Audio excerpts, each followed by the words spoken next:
Hey friends, welcome back to the channel. It's week 4, day 3, or maybe day 4 depending on how you're keeping track. I'm Liad. As I sit here to record my voiceover, I have a cat in my lap. No, it's not Dresden, the ginger boy you see in the beginning of the videos. This is Winnie. I don't have her on camera yet. She shows up on my live stream sometimes, but I don't have a video intro with her. But yeah, that may or may not affect how I do the voiceover because she doesn't seem to like me talking to invisible people. She doesn't understand what's going on, and I think she thinks I'm talking to her.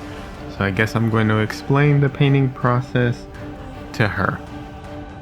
This week we're diving into high-key paintings, what they are, how to paint them, and the unique challenges they bring. And if you missed the previous videos, I suggest you check them out after this one for more tips, tricks, and insight. Now, before we jump into today's painting, I wanted to take a moment to thank you all for the incredible support and encouragement. I wasn't able to post a video yesterday. Life happens, am I right?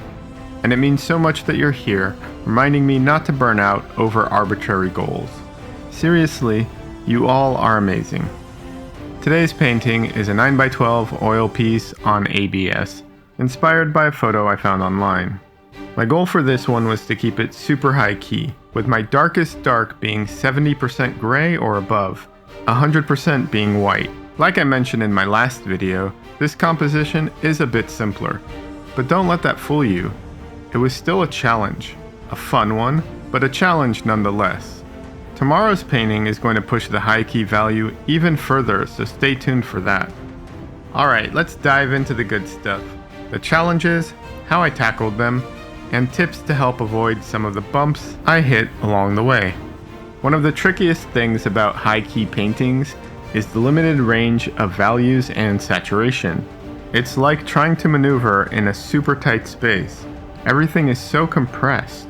The hard part is creating enough separation between elements in your painting without leaning too much on value contrast, because you just don't have enough value contrast available.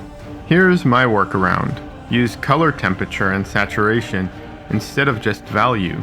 Warm tones next to cool tones, or saturated colors besides more muted ones, can enhance the contrast.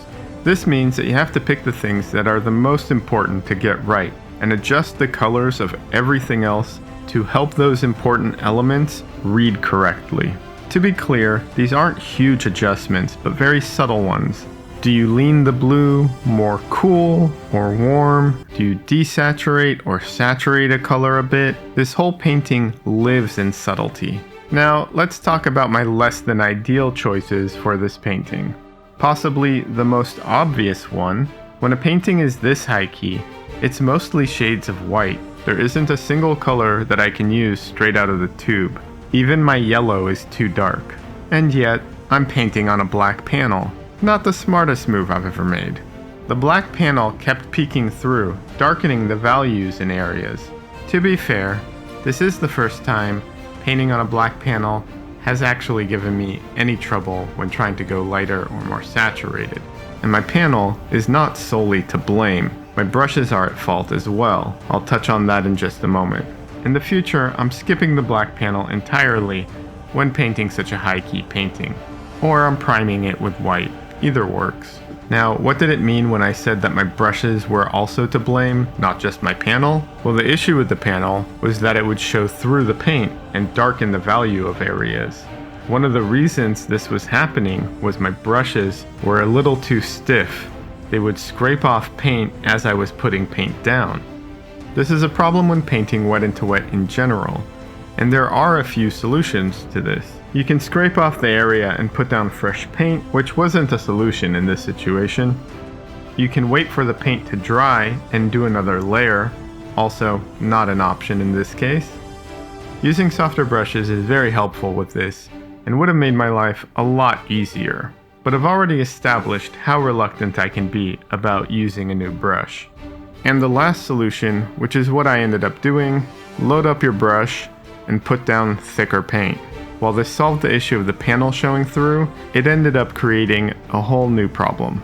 Because I was putting down thicker paint, it was creating a lot of very hard edges and shadows. The shadows were actually enough to change the perception of the paint value and darken it. And the hard edges were creating all kinds of outlines and ridges that weren't flattering or how I wanted to treat those areas of the painting. I love using thick, flat swatches of color and hard edges, but only in areas where I choose to purposefully apply the paint that way. For most of the painting, I prefer soft and lost edges to build atmosphere. The contrast between hard and soft edges is what makes a piece feel dynamic and engaging. If you're tackling your own high-key painting, here are a few tips to make life easier. Avoid black panels. Obviously. Have softer brushes on hand. You'll thank yourself when you're working on those final layers. Use a white palette. I put a piece of white paper under my glass palette. It helps so much when judging values when everything is super light. Normally, a neutral gray palette is better, but for high-key work like this, white is the way to go. Tools like a grayscale card can be very helpful, but it's not a silver bullet. It can still be difficult to figure out the real value of the paint or reference. How the light hits the card can change the perceived brightness of it, and if the light is hitting your painting or subject matter differently, it can throw it all off. Best advice I can give is move it around until it feels right, and squint. Squinting is the best way to judge values and simplify what you're seeing. And that's it for today's painting. I hope you found this helpful and maybe even a little inspiring. If you enjoyed this, don't forget to like, subscribe, and hit the notification bell so you don't miss out on future videos. Share this with your fellow art lovers too, it really helps. You can also join my art community on Discord and follow me on social media, links in the description. If this painting caught your eye, it's available on my website for the special price of $250. Thanks so much for hanging out with me today, wishing you an amazing week, and as always, happy painting.